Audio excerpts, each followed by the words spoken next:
Welcome to Pure Hustle Podcast. I'm Mike. And this is Orlando, and we're on episode 384, an update episode.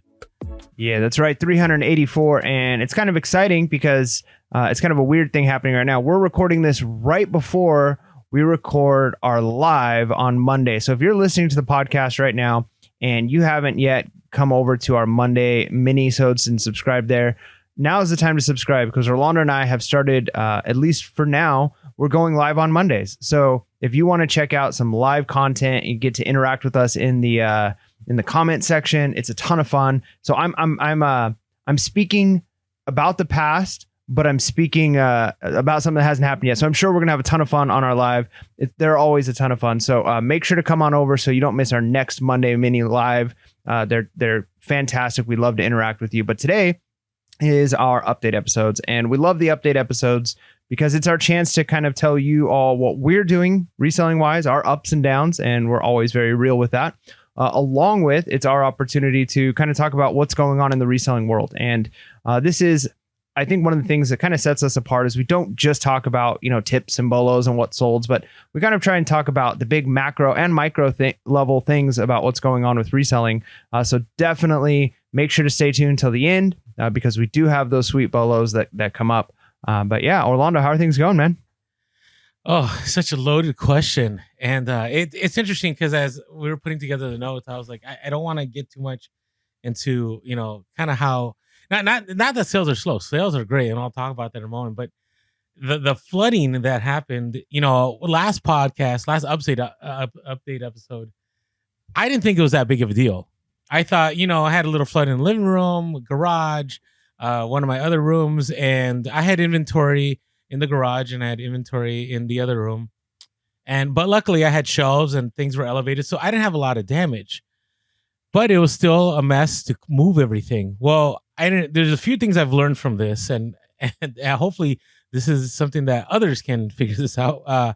One, at least in San Diego, whether you have homeowners insurance or renter insurance, flood is not covered unless you specifically lay it out. And I didn't know that. I thought, there's this thing called apparel, Peril. And I guess it doesn't fall under apparel when you get flooded. And I was like, wow, that's crazy. And so luckily none of my stuff got damaged. I had a few things that wet, but I was able to dry it out. I had some rugs that I still need to sell from last summer, those very expensive rugs, but I was able to dry those out and everything was fine. And, I am thankful I'm renting. I know a lot of people will say you're better off owning a home. But at this moment in time, I don't have to pay for the electricity that's running during this time. My landlord's been great about that because we've been having fans and dehumidifiers running 24 hours a day for about a week. And then there's some demolition going on starting tomorrow. And they're going to, tear up the floor because they believe that it's wet underneath. And we might have to tear off the floor everywhere. Like, it's just going to be a huge mess. And so I'm kind of grateful that I don't have to deal with the headache of financing all that. And so my landlord has been great about that. It's also been a lesson of staying organized. If I was not organized in my inventory, my business would have been shut down. And luckily through all this, I haven't put my store on vacation. I haven't changed my handling time. Every single item that I've had to relocate has been, in a bin or a tote with this custom SKU number, and I've been able to find things right away, which I'm kind of impressed because years ago when I was reselling, it was not that way. And so that's one thing. Number one, make sure your insurance, if you are worried about flooding, which no one in San Diego ever thought they needed insurance for flooding. Okay. So make sure you check that out. Number two, make sure you stay organized.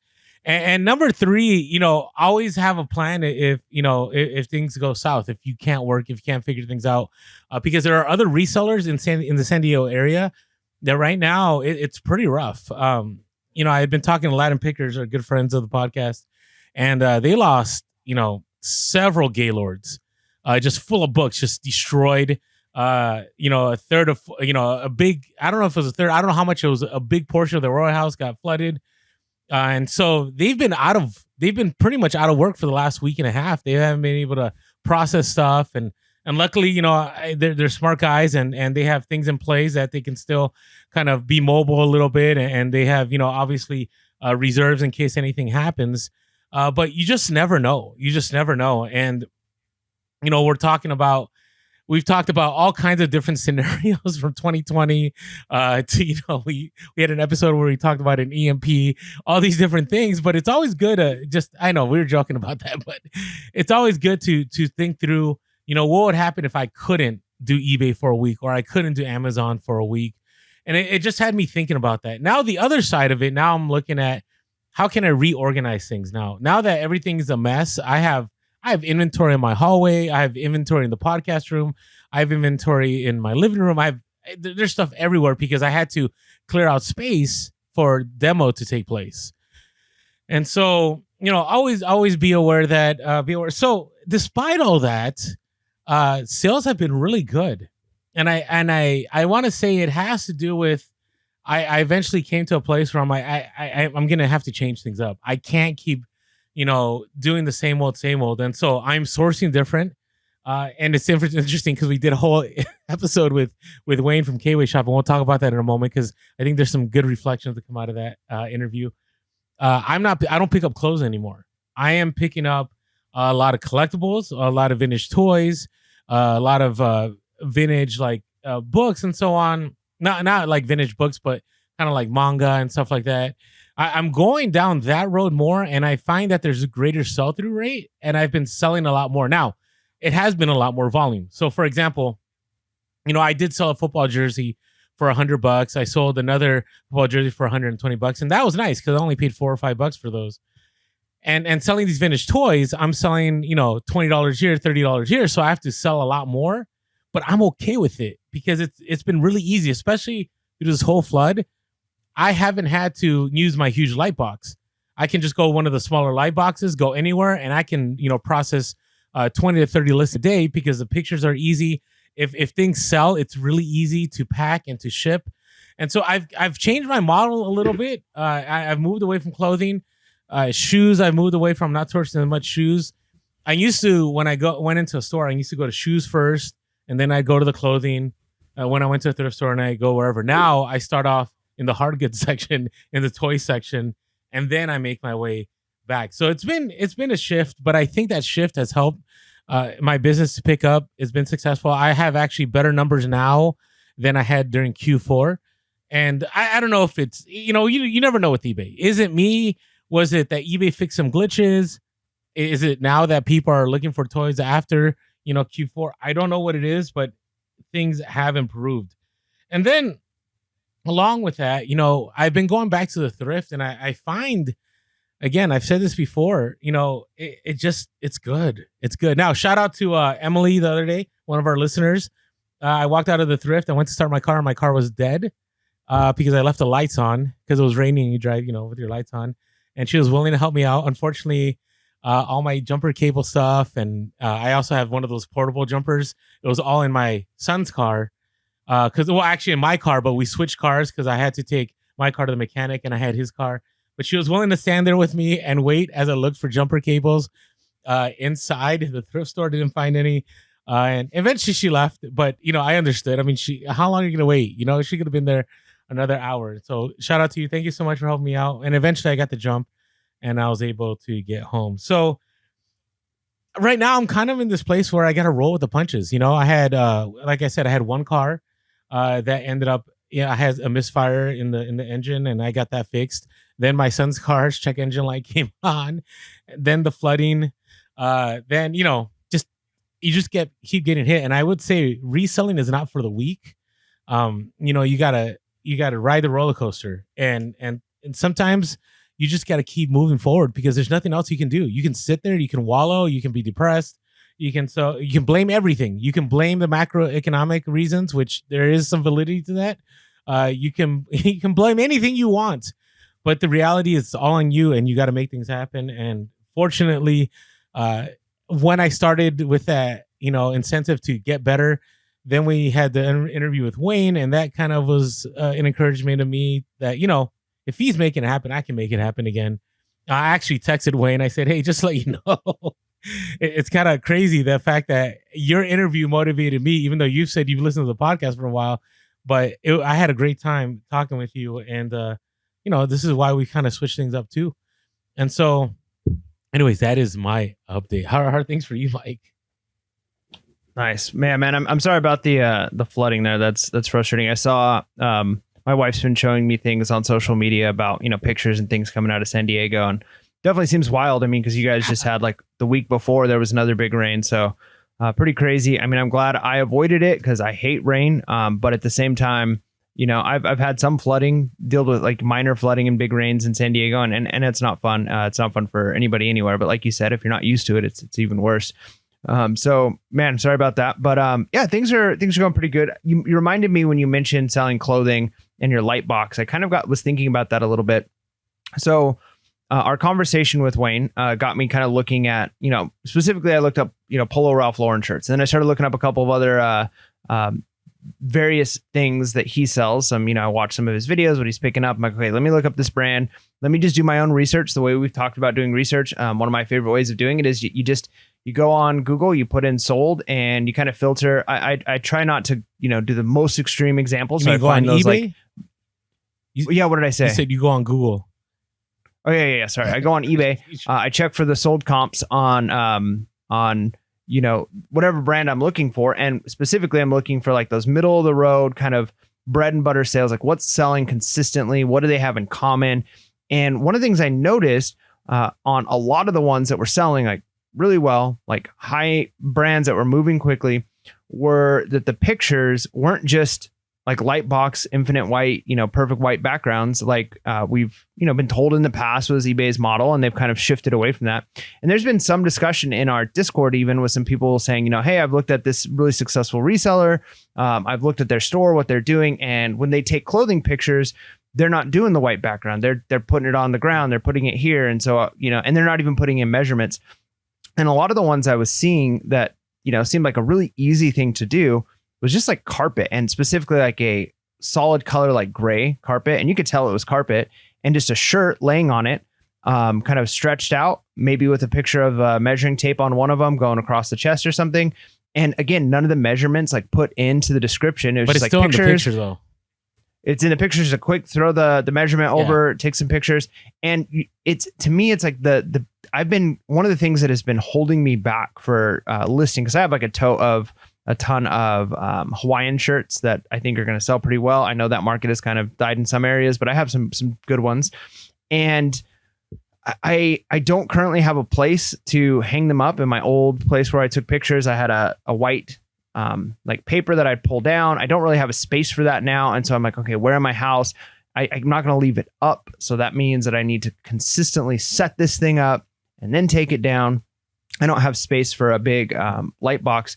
But then I'm like, man, this is really easy. They just laying this on some carpet. So I could go to Home Depot. I could go to Big Five or Big Lots, or, whatever, the place that has some carpet, get a solid color carpet that I can just roll up, roll out, put it on the ground, maybe have 2 or 3 different ones in case you have different color patterns. Like, okay, gray works for a lot of them, but if I have a gray shirt, then I have a black one, or I've got a white one or something.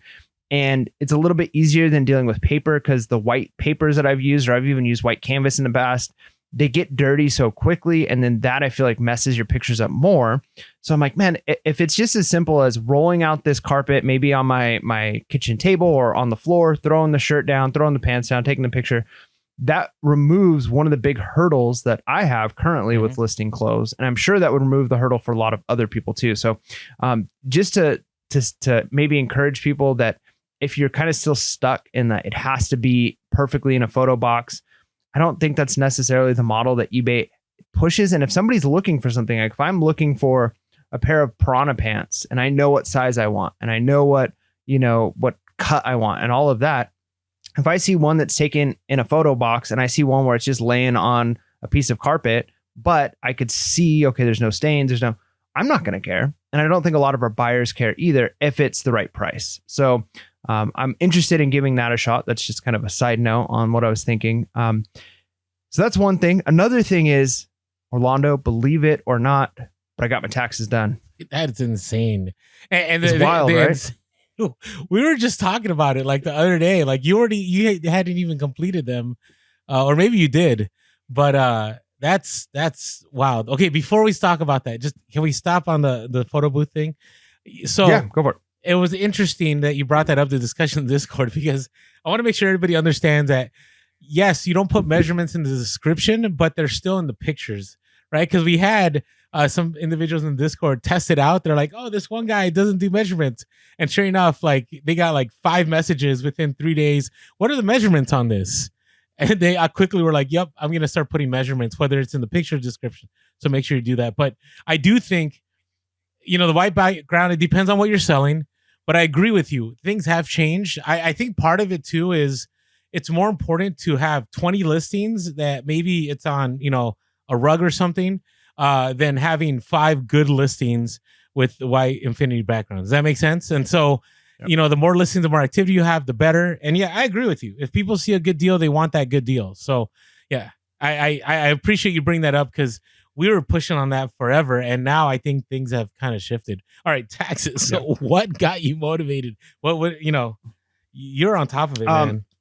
Yeah, well, a couple of reasons. One, my wife is pretty type A, which is very useful for our marriage. I've become more and more organized, focused, checklists, all of that. I've had to force myself to be organized.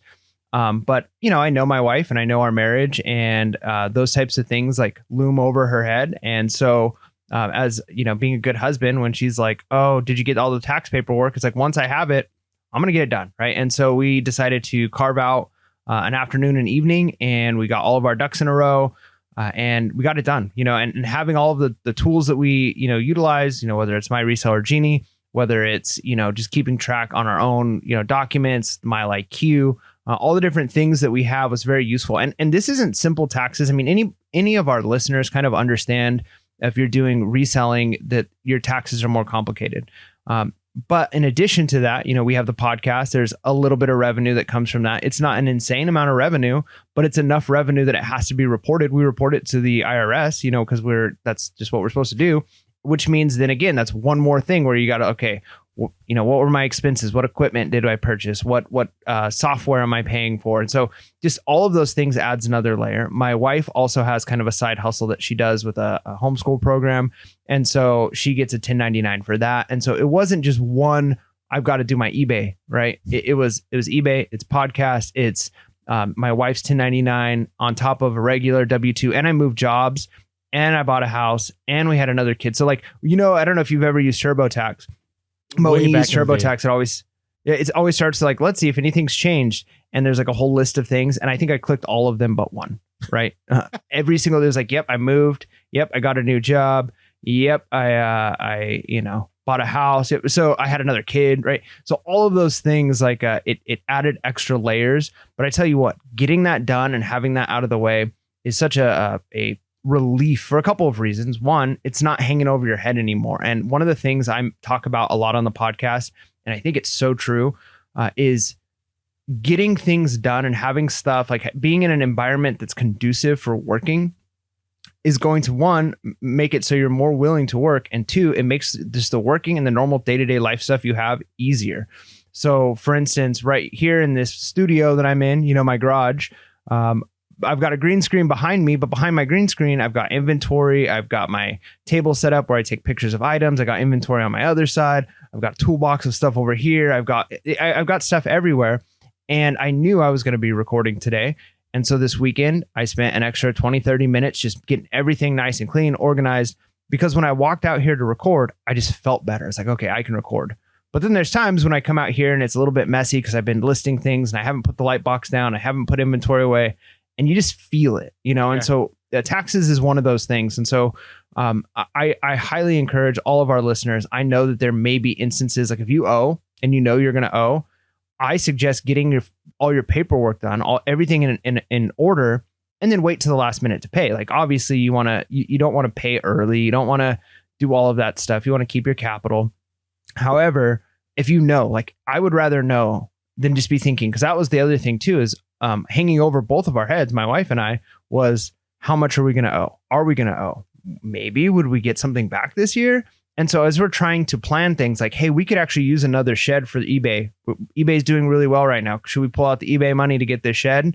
And it's like, well, how do you think taxes are going to be? Do you think how much do you think we're going to owe? Should we pull some? So just by knowing those numbers, whether or not you owe, whether you're getting anything back, So I highly recommend people, if they haven't done their taxes yet, get it done. Don't push it off too much. Because even if you say, okay, I'm going to push it off another month, I got an extension, it still looms over you. It's still every day you're thinking like, oh, I got to do my taxes soon. I got to do my taxes soon. So Orlando, this is me preaching to you also. Yeah, no, I agree with you. The only reason I wait is I will not do my taxes unless I have everything squared away, unless I have my mileage down, my deductions down, every single bit, every single dollar I can keep from the government taking from me, I will keep. And so I wait, I do my due diligence, and sometimes it takes a little bit longer. I'm willing to even pay the interest if I owe, because it's worth it to me, because my number will be a lot lower if I wait. But yeah, if you're not like Orlando and you're organized, you should be able to get it done right away. And I appreciate you talking about taxes. We don't get too much into taxes, by the way. This isn't financial advice or tax advice, but I will say this: there's a certain feeling in the reselling community, especially if you're brand new, that you need to get a tax preparer, somebody that's done reselling taxes before, like that they have vast experience. And I'm telling you, that's not the case. And the reason it's not the case is because reselling is like any other business, right? You're buying inventory, you're selling inventory, right? You have fees to pay, you have tax to pay. Every other business has that, right? And now it may not be the same, but you also have mileage in every other business that you do. You also have deduction. It's all the same. And what I found sometimes is that it's actually better to get somebody that is not necessarily reselling inclined, because they have a lot of clients that have real like huge businesses. And so they know about every single deduction that you can get, and you end up with a better tax return. Because I've talked to other resellers that have stayed really focused, and they're like, I'm only going to go to this person because this person's only done e-commerce. And I'm like, well, it's not like it's not like 1999 and Yahoo auctions has just come out. Like, this has been around for a while. So. But I'm glad. No, I appreciate the motivation. I have considered doing my taxes by April. What I'm hoping for is that because of the flooding, we'll get an extension again like we did last year, and I'll be good until October. So that's my thoughts. Yeah, that's possible. But again, you're just robbing Peter to pay Paul, right? Just pushing that back as far as time wise. No, but you're right. You want to have all of your ducks in a row. But yeah, other than that, reselling wise, actually been really good. I've been relatively consistent with my listings, but the sales have been, I feel like they've just been coming in really, really well. We've had one of the best months I've had in a long, long time. I was kind of discouraged a little bit looking at my 2023 numbers. They were definitely down, but it was one of the craziest years of my entire life. Like, it's going to go down in the history books as one of the wildest years for Mike. And so I'm not surprised, but it's nice. Even talking to Wayne, K-Way Shop, about, his 130K in 130 days, knowing the exact number he needs for each day, how that's useful. And that's one of the things I've done this year is I'm giving myself a ramp, like a lead in time to where I want to be. But I've got given myself a hard deadline about which month I need to make how much money per month, which means I need to make average how much money each week, which means, done the math, how many listings do I need to sell? Okay, so let's use my previous data that I have. How many listings do I need to make in order to assume that I'm going to be making X number of sales? So what I've done is that I've given myself some hard deadlines and seeing that it's working, right? Like, okay, I'm week 3 into this ramp up to where I want to be, and I'm on track, right? I'm getting the listings I need to get done. I'm getting the sales I need to get done. And that's one of those things that, again, just an encouragement to people. If you're at a place where you say, hey, I'm just going to resell, cool. Maybe you do good, maybe you do bad. But if you're at a place where you say, I need to make $1,000 a month, I need to make $3,000 a month, I need to make whatever that number is for you to do all the things you need to do, then you have something specific. You say, okay, well, if I need to net $1,000 a month, then based off of the type of goods I sell, I need to be selling maybe $1,500 or $2,000 worth of goods, which means I need to be listing, if my average cost of good is this, so you have those numbers and you can kind of figure that out, which then gives you a hard, hey, did I list my 37 items this week? Because that's the number I need in order to be moving in this direction. Mm-hmm. And then there's no surprise if it's working or not. And the nice thing is, if it doesn't, if your numbers are off and you realize like, man, I'm hitting all the numbers I set for myself as far as how many listings, how many items selling, how many items I'm sourcing, but I'm still coming in 13% under what I need. then you need to ramp up by 13%. So it's having those specific numbers are really useful. And I think that's kind of what differentiates a hobby reseller who's just like, yeah, I find items that are cool, I put them up, and when they sell great. And somebody who's doing it more as an actual side hustle, where it's like, I need an extra $500 a month to pay my car payment. And somebody who's going full time. And again, even businesses, like even there's not a business that I can imagine that's a Fortune 500 business that isn't setting hard goals. By Q4, we need to sell X amount of product. We need to get X amount of new clients. And then they have something to work for. So it's just encouraging to see that as I'm doing that, I'm getting those sales. The sales are coming in. It's cool seeing things go.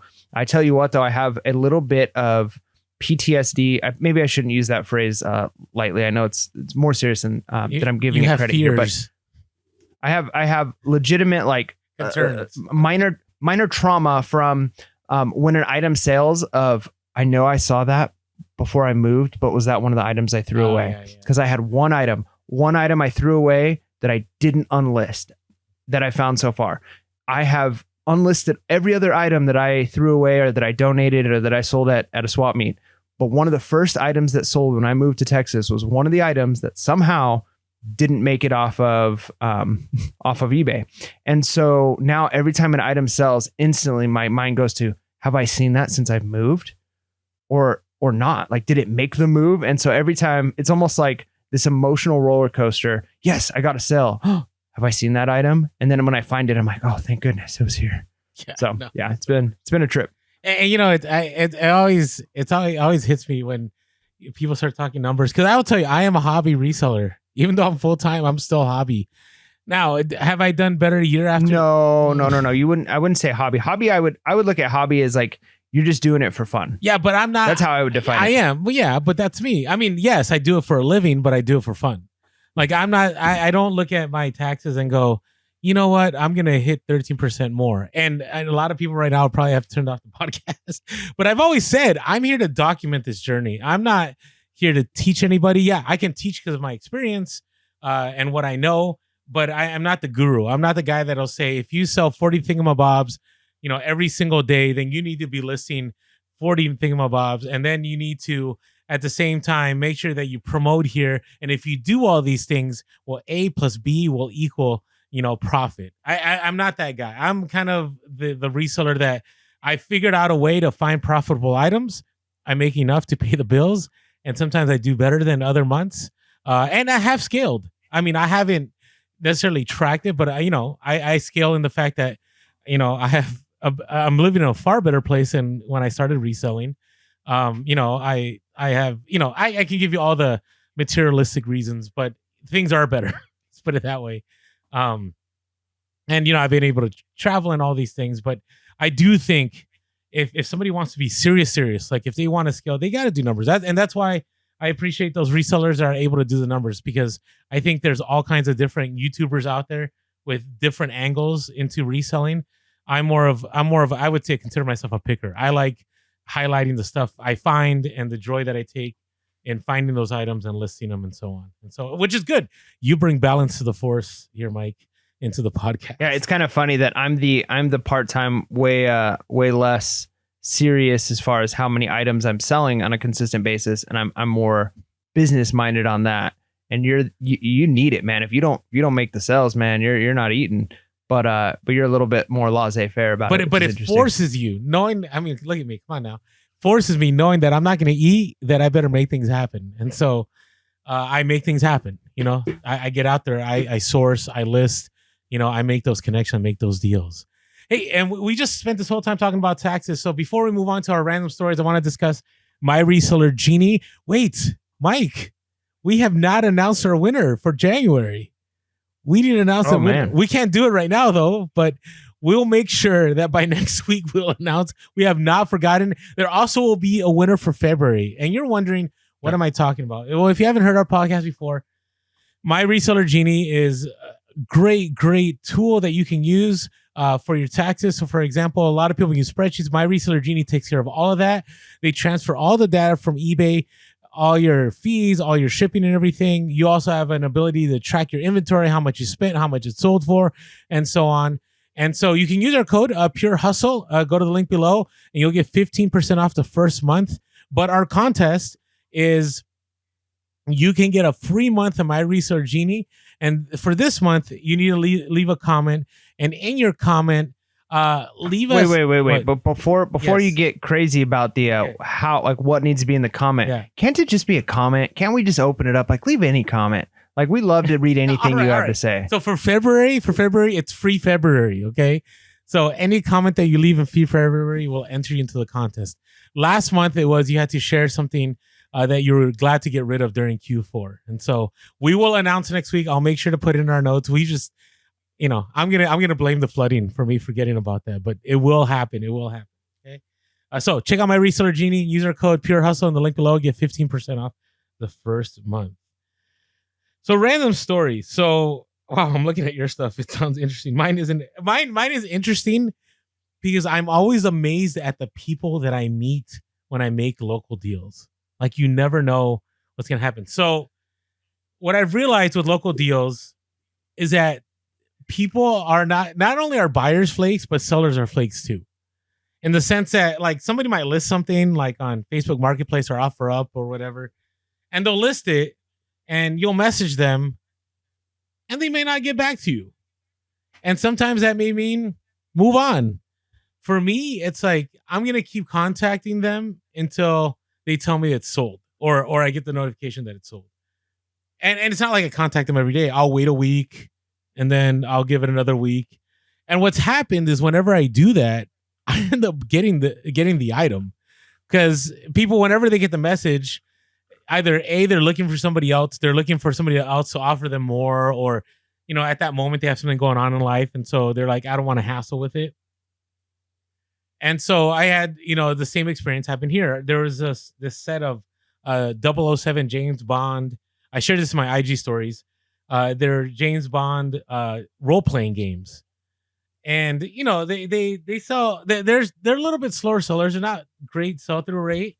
But the price I was going to get them at, it was fine. And so I had messaged them like a month ago, didn't hear back.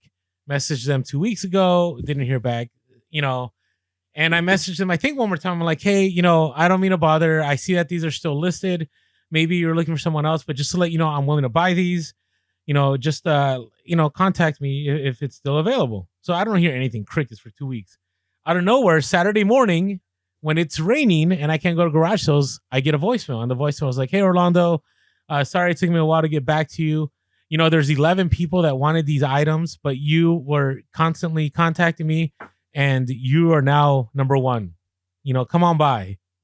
And so I called them back. I set it up and I'm like, oh, my persistence paid off. I show up and it's in this industrial park in San Diego. And, the guy's like, let me open the gate. I go back there. And I go, wow, so is this your business? He's like, no, these are just some of my storage areas where I just throw in my toys and whatever that's in there. I was like, what? Like, what?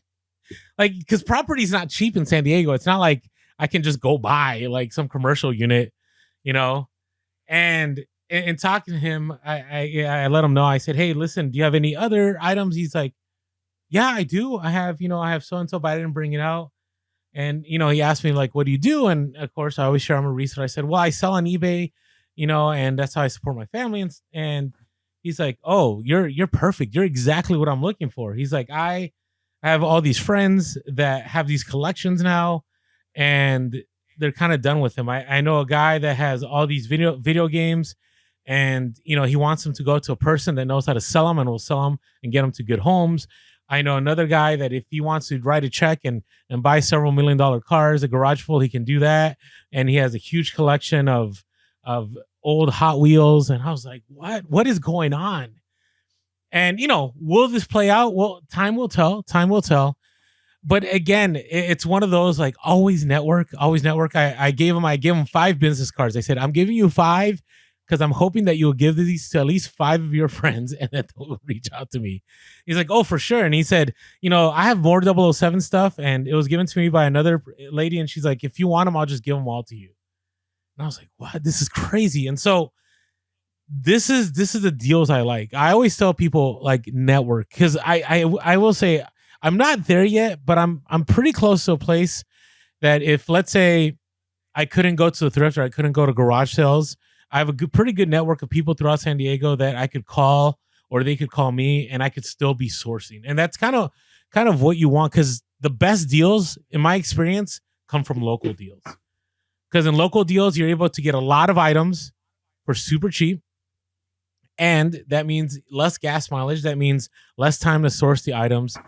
And, when you're sourcing those items, it's not like you're trying to hunt for that treasure. You already know there's treasure. And what I end up finding out is when I make these huge deals, I end up finding other treasures that were unexpected, right? I find a book that I didn't think was that much. It's worth a lot more. And so be aware of that. And so, again, I always love making connections. If you have not bought business cards and you're not using business cards, whenever you go to a garage sale, I'm not saying give it to everybody, but if you make a big purchase at a garage sale or they have other items, give them their business card. If you make a local deal, give them your business card. Whatever scenario you think will play out later on, because it will. My biggest deals ever in reselling have not come from the thrift, have not come from a garage sale. It's come after a garage sale or after the thrift, where I gave somebody something, they contacted me and they said, "Hey, Orlando, I know it's been 2 years since we talked, but I'm really ready to get rid of all my Harley stuff. I have these Hot Wheels, I have the storage unit," and that's how the big deals come through. So that is my random story of encouragement. Nice. Yeah, I mean, I don't have actually anything super exciting. I do have, I have the Goodwill bins I've talked about here in this area, and they rebuilt the building here. It's really nice now. I mean, inside it's still like the warehouse part where you do the shopping is. I don't know what it compares to other Goodwills, but the outside of the building is really nice, and they've actually connected a separate building, or it's part of the same building, but it's a separate section of the building, which is a special Goodwill, like community center, as it were. And, Goodwill in this area, I'd have to say, because maybe we're a little bit callous coming from San Diego, where I feel like, a lot of the stuff is kind of like, I don't know. I'm not even in a small town, but I'm in a much smaller town now. And I've noticed that my district, my school district that I work for, actually partners a lot with the Goodwill for various things. And I had a training, a leadership training at my school for a program we're using. And I was able to take half the day, not to be in the classroom, and go to this training. And it was actually at that Goodwill center, right connected to the bin. So it was weird going to work at the Goodwill bins, but so that was like a trippy experience to me to have both of my fields kind of overlap there for a minute. I'm not going to say whether or not I got to my work early or during my breaks I did any bin shopping. I will neither confirm nor deny that. But, it was kind of just an interesting random thing that it was like, how convenient, that I'm at work, but also I'm at the Goodwill bins. So kind of a trip. So there's that. And just the other thing is with all the things I've had selling recently, I have fewer boxes. There was a long time there where every single Amazon box that came, I was saving. And then I obviously have my eBay go-to boxes of various sizes.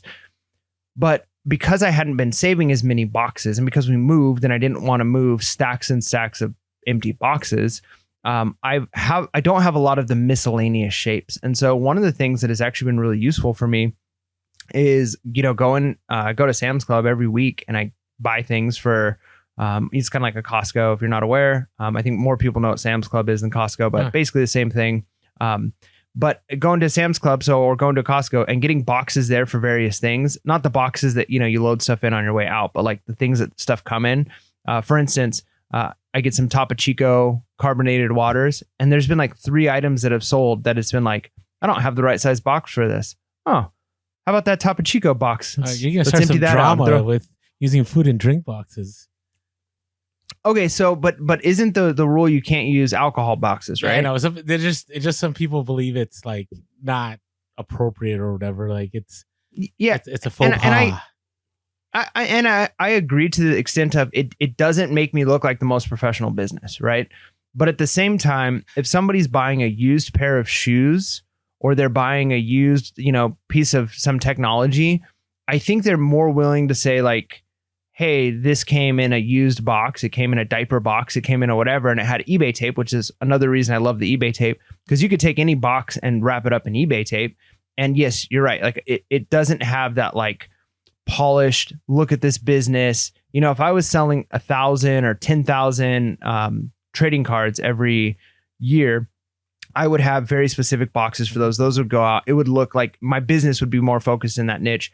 But, you know, as an everything store, it's not that big of a deal, I don't think. Let us know in the comments below. What do you think? What are some of the boxes y'all use? Hot Pocket boxes. You know, there we go.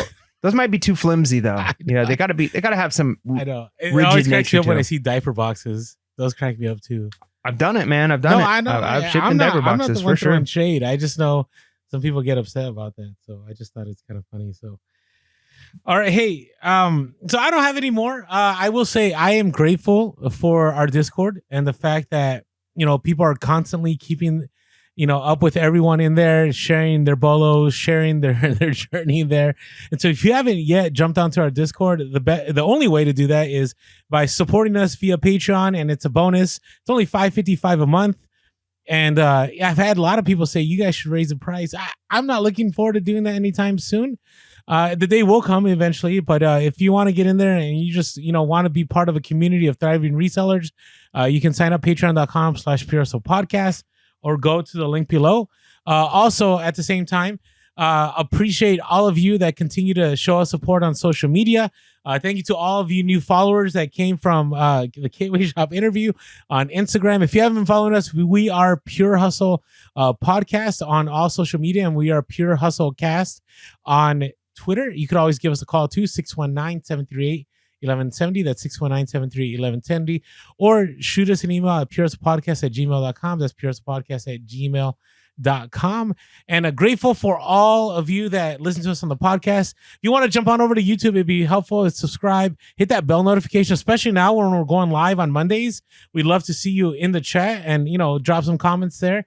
And last of all, thank you to all of you that leave us iTunes reviews. That definitely helps us out, especially in the algorithm. All right, are we ready to talk about some important things that have been taking place in the reselling world? There's a lot. Well, there's not a lot going on. UPS and eBay laying off workers.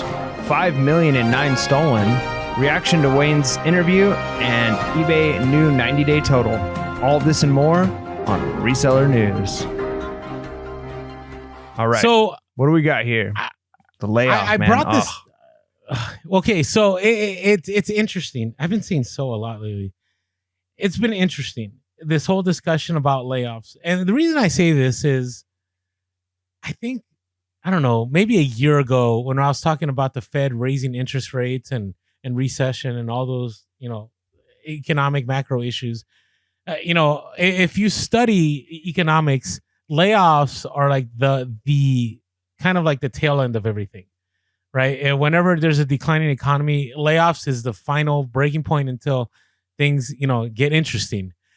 And, you know, for a while, we have felt that things are good and things are fine. And then the Fed raised interest rates. And when the Fed raises interest rates, there's less money in the economy. Less people are borrowing. Companies eventually start laying off people because there's less money circulating. And so it's bound to happen. And so to me, I looked at this and I'm like, is this really a result of slow sales? Because I know a lot of people in the reselling space have been sharing that, you know, eBay laid off 1,000 workers, UPS laid off 12,000, and it's another evidence of slower sales, of, you know, decline in reselling. And I'm not 100% sold on that. So let me give my 2 reasons, and I'll let Mike chime in, because Mike always either sets the record straight or, you know, leaves us with another perspective here. So first of all, I had shared this on Instagram. I think there's a few reasons UPS is where it's at. One of them is because the higher salaries that were agreed upon with the unions. So a few months ago, they agreed to higher salaries. And now, you know, as things are getting interesting in the economy, they have to shift around that money somewhere, right? If they're not getting more revenue, they're getting the same revenue, but they have to come up with more money. Either they make more money or they have cuts. So I think that's part of it. I think another reason is USPS ground advantage. I think that that dealt a huge blow to UPS. UPS didn't mention it, but if you look at it, I'm talking about just anecdotally. Myself, I hardly ever go to UPS anymore. It's very rare. Pretty much anything, as long as it's 10 pounds or under, I end up shipping USPS Ground Advantage. And sometimes if it's even more, I'll ship out USPS Ground Advantage if it's, within California. And, when I had posted on social media, comment after comment after comment, I don't go to UPS anymore. It may cost me a couple dollars more to ship this USPS, but the gas I save by not having to drive to UPS is worth it for me to use USPS Ground Advantage. And so I'm thinking, okay, it maybe it's not slower sales. Maybe it's just, an effect of the economy. Maybe eBay laying off workers is because eBay had hired a ton of people in 2020 and 2021. And now, obviously things have changed at eBay, but maybe there isn't a need, or maybe there's some people that say nefariously that companies lay off people and then they rehire people a few months later for half of what they're paying them or for less money. So that could be another thing. There could be a restructuring.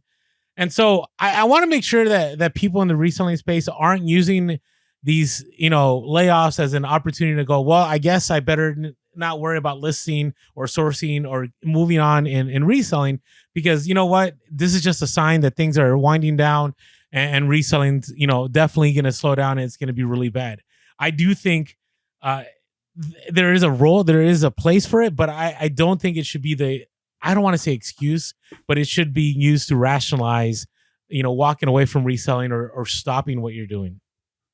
Yeah, I think it's kind of interesting, a fresh perspective from you on that, because a lot of times we get accused of just being the let's doom and gloom it and say things are going bad, the economy and stuff. So it is interesting and refreshing to hear you kind of saying that, maybe there's some of that, but also there's other factors that could be at play too, and that's true. Is the economy is such a huge, monstrous thing that it's impossible to pinpoint any one single thing to be the problem. And recognizing that that's the case, and you're right. I mean, we're getting to a point in time where a whole generation, kind of that boomer generation, is at that retiring age. The last section of the boomers are starting to retire, and so a lot of them do have, as far as companies are concerned, kind of inflated or bloated salaries because they've been at the company so long. I've worked at many companies where that happens, where it's hey, let's get rid of the person that's been here for 13 years because we can hire some brand new person, maybe that's less competent, but we can pay them half as much. And so that could be an aspect to it. And so, yeah, it's hard to look at just one indicator and say, oh, that's it. That's the end of reselling for us. It's things are too bad. Because there's a lot of good things in our favor right now, right? Right now, it's tax time. Reselling always picks up around tax time. People have taxes coming in. And again, bad downturn economy, people do turn to the secondary market. So I think reselling is one of those things that it's like a rubber band, right? You got to find, sometimes it expands, sometimes it retracts, or trying to find level, when, water always finds level. And I think the economy is the same way. Reselling is a good indicator of that. There's going to be times where we're trying to find level. So there's tons of excess in the market, or there's tons of need in the market, and there's not enough. So it's always going to balance out at some point and in some way.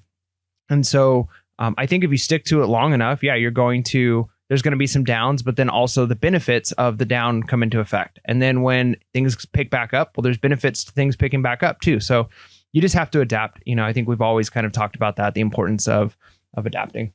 No, I agree. And again, it's not to say that things aren't slowing down or haven't slowed down for some, but again, if you're hang out with us at our next live, in our previous live that we had before this podcast dropped, we talked about that. There are some resellers that are making it happen.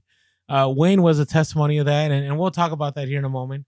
But I think right now, I feel like a lot of people are looking for every excuse to say, hey, reselling is not the way to go. Reselling is not going to happen.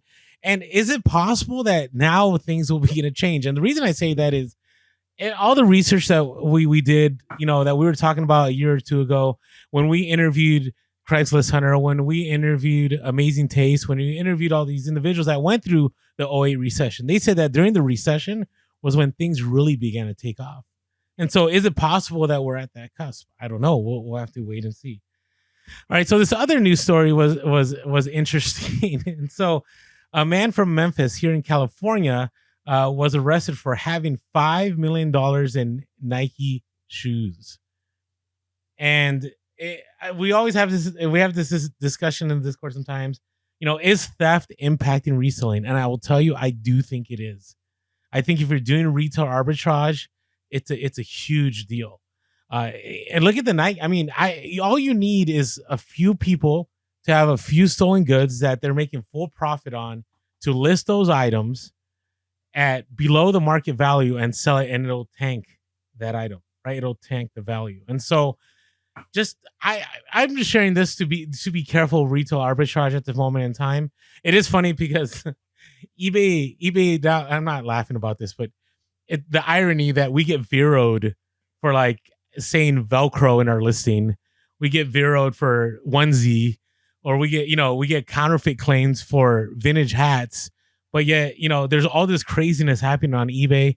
I don't know if you saw eBay recently they were fined $59 million for selling a pill, like the pill makers, right?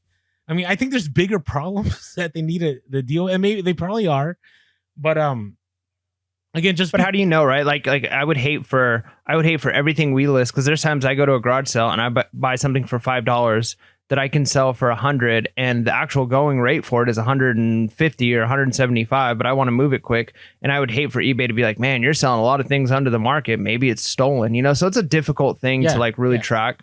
So, it's one of those things where, I'm all for like, if you could police the things that need to be policed and get rid of it, I'm all for that. But at the same time, if there's a little bit of freedom, and if a couple of bad guys get away with doing some bad things, but it also gives 99% of us the freedom to not be harassed 24/7 about every item we've purchased, it's like, it's a tough line to walk. No, I agree. I look at this as it's a sign of the times, right now how things are, where, I can tell you, even on Amazon, I have several items I picked up that I'm not selling anymore, just because I can't compete people selling. They're not only selling it at wholesale, they're selling it below wholesale. So they're getting it somewhere where it's really cheap. And is it theft? I don't know, but just be aware of that. All right. Hey, have you checked out do you have the new eBay 90-day total on your phone? I'm not sure. Let me, what makes it new? So new is now it's disappeared when I'm talking about it right now, but it used to be, it just gives you 90-day total and included like your shipping, canceled orders, refunded orders. Well, now they updated it to just having items that were for sure paid and shipped. So canceled orders, refunds are no longer in there. So it's adjusted, and my 90-day total is the same as my 90-day total on the desktop. And the only reason I bring this up is because we've talked about this multiple times, and I'm glad eBay fixes. My recommendation is that they also have shipping removed. Now, that's going to skew numbers because, obviously people that do free shipping, that's going to be their number. But I think it gives you even a better idea than having to go to reports and having to click. Like, I would just love that information right off the bat. So I think that will play a huge role in no longer people showing their 90-day numbers. I think 90-day numbers can be motivational, but also I believe they don't give the whole story. All right. So this last one, I don't want to land here too long, but it was interesting. The I don't know, what do you call it? The ramifications or the backlash. The backlash. And what is like backlash of like one or two people? So I wouldn't make it too big. It was more than one or two. It was several, but it wasn't legit. I don't think it was fair. I do agree with a lot of the things that some people had said. It's interesting because I loved Wayne's approach. Now clarify what you're talking about here so people know. No, I know. I'm getting there. It's taking me a little bit, to get the you got it. Don't bury the lead, man. Don't bury the lead. All right. So a lot of people were like, oh, Wayne, he has this following, he has this audience, and that's why he's successful at whatnot. That's why he's successful at reselling. And, he's actually not showing his real numbers and da-da-da. And I think what happens is whenever people are successful, a lot of people struggle with it, right? Because we're having a hard time, right? And it's hard to see other people successful, right? And so we can look at Wayne in two ways. We can one way go, yeah, we could dismiss him. We could say, no, it's only because he has a huge following. It's only because he's just looking at the gross numbers, or he's only looking at this. And I think there's truth to some of that. If he was doing that, if he was just showing his gross numbers, and he was only telling us one side of the story. But I get the sense that, and not just the sense, I know, because I've talked to Wayne, I've talked to him off the podcast, that he is, number one, legitimate, and number two, he does show his numbers. He actually just had a post on social media on January about his numbers on Mercari, on eBay, on whatnot, on Poshmark, and so on. Yeah. Well, what I would say, just looking at, because I actually, after that interview, went through and watched some of his content, some of his long form, like him out doing sourcing, and then him going live afterwards to do like a reveal of like what I purchased. And he's one of the most transparent resellers that I'm sure there's lots of other resellers that are just as transparent, but of the ones that I've seen, it's very transparent. And also, even in the interview, he was very transparent with the fact that, because I said, what does your audience look like? Is it other resellers coming on, or is it your fans coming on to buy something from you, or is it people looking for those items?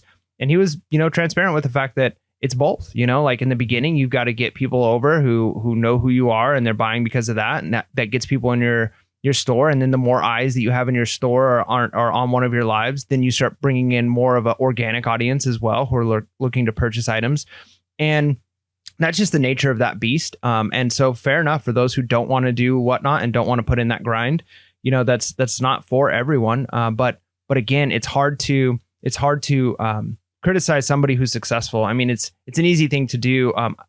You look at anybody who's been successful, like maybe an athlete, like, yeah, well, this athlete, blah, blah.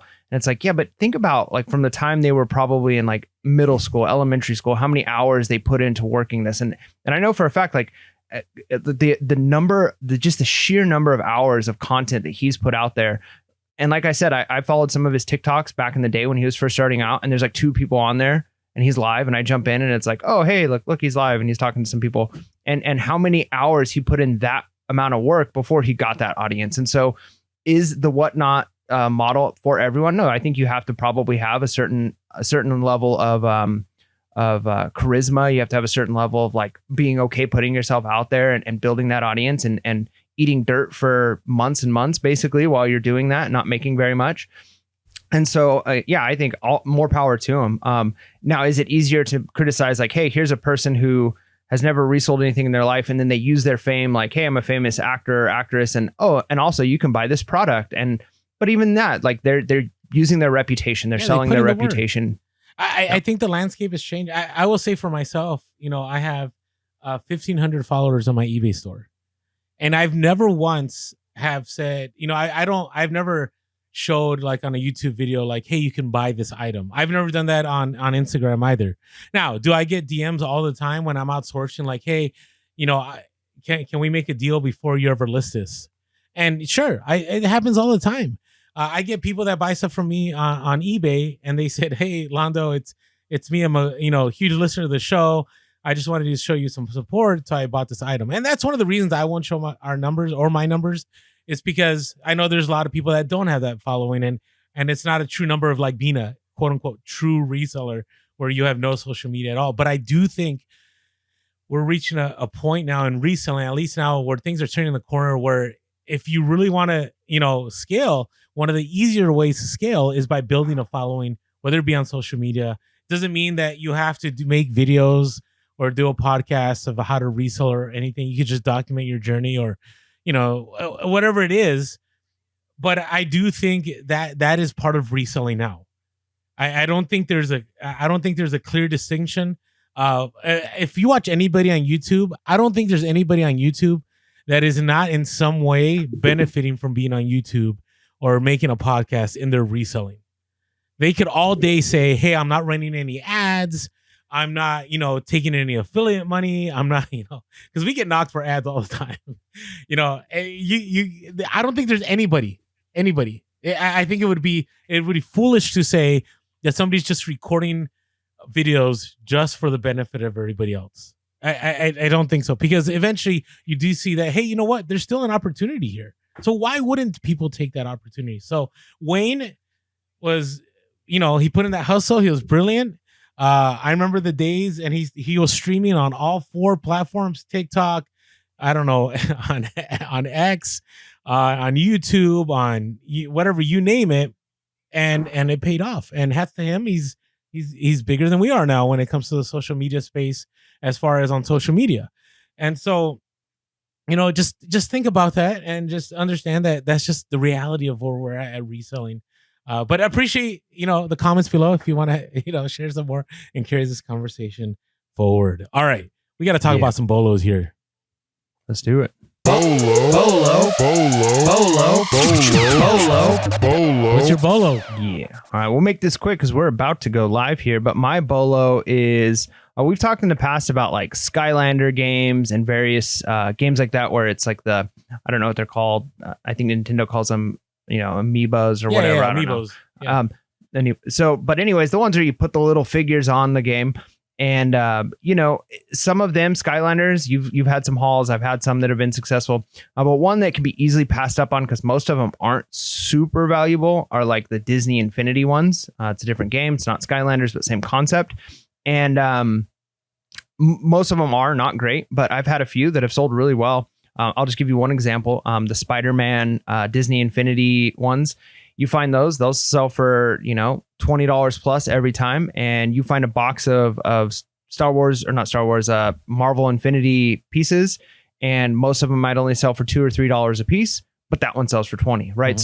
So don't be afraid to look up a few of them that are valuable, because that allows you, sometimes you can cherry pick. If you buy a whole lot of them, great, because then you can make a lot. But maybe you're looking through a box and you're like, oh, how much for just this one, as opposed to buying a bunch that are cheap and off. If you buy a big box and your cost of goods actually goes down if you're buying a bunch that aren't worth it. So, or up, or I don't know, you know what I'm saying. So look for the ones that are valuable. And yeah, like for instance, the Spider-Man Disney Infinity, it's a valuable one. So don't be afraid to look up the individual prices. It doesn't take long in each of those just to figure out which 3 or 4 models tend to sell the best. Yeah, or you can lot them up there. And there's not a lot of money on some of them, but yeah, like you said, there's some that are valuable. Just like Skylanders, even though the market has dropped on those, some of the older ones, there's good money there. So my bolo, I've shared this before. It's been a while, but digital cameras are definitely coming back. And again, I'm not saying the ones that are like, 1 megapixel. I don't know what the lowest one was, but the higher the megapixel, the more chances that they're going to be valuable. But people are really right now in a place where they want something that can't get hacked, something that doesn't need to be saved on a cloud. And so I see a lot of people selling digital cameras. The Canon Alpha is one of them. Some of the Sony Cybershots.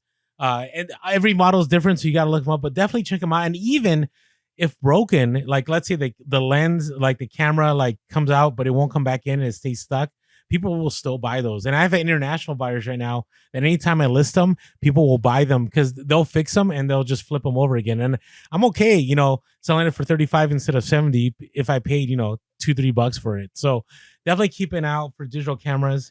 I find that more and more stuff like that is going to become more popular over time because people like the experience of having to go to a party or go to a concert or something and not always having a post. They just want to have the pictures, and they want to have a place that they go to where it's not going to get lost or hacked or they lose their phone or whatever. So definitely check those out. All right, Mike, what are you looking forward to here?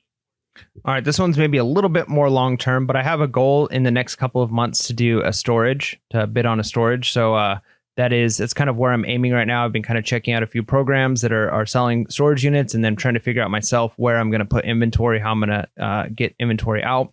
But I'm kind of interested in doing that and making a video on that. So something I'm looking forward to. What about you? So there's a few things I'm looking forward to. Number one, I can't wait for this whole flood debacle to be done. I'm looking forward to reorganizing even better so I can make more room for inventory. I had plans on starting Whatnot up again this week, but I just can't. I have stuff all over the house, and it's going to be hard to make a specialized. I want to have a space for Whatnot. It's kind of like listing. If you don't have a space kind of figured out where you're going to list and you're always doing it in different places, sometimes you're like, I don't know if I want to move the table. I don't know if I want to do that. And I find that's the same thing with Whatnot. So I'm looking forward to getting that going. I do have, clothing that I want to move that I think either people can flip or either, people will enjoy some of the stuff that I'm selling, especially as I said, I'm moving away from clothing. And so that's one thing I'm looking forward to. And overall, I can't wait for this rain to be done so I can go to garage sales and share some stories. But I'm still excited about the thrift lately. It's been really good. It's been enjoyable. I went to one thrift store for 2-3 hours. Went to lunch because it was a bigger thrift store that's always busy. Went to lunch, came back, and I sourced the same thrift store again, and it was definitely worth it. And I know some people that do that like almost every day. It's kind of wild. So that's what I'm looking forward to. Appreciate all of you tuning in. Make sure to hit that bell notification so you know when we go live. And as always, if you're not subscribed, subscribe and smash that like button. Thank you, everybody, tuning in. And as always, make sure to be real, be relevant, and be reselling. Peace.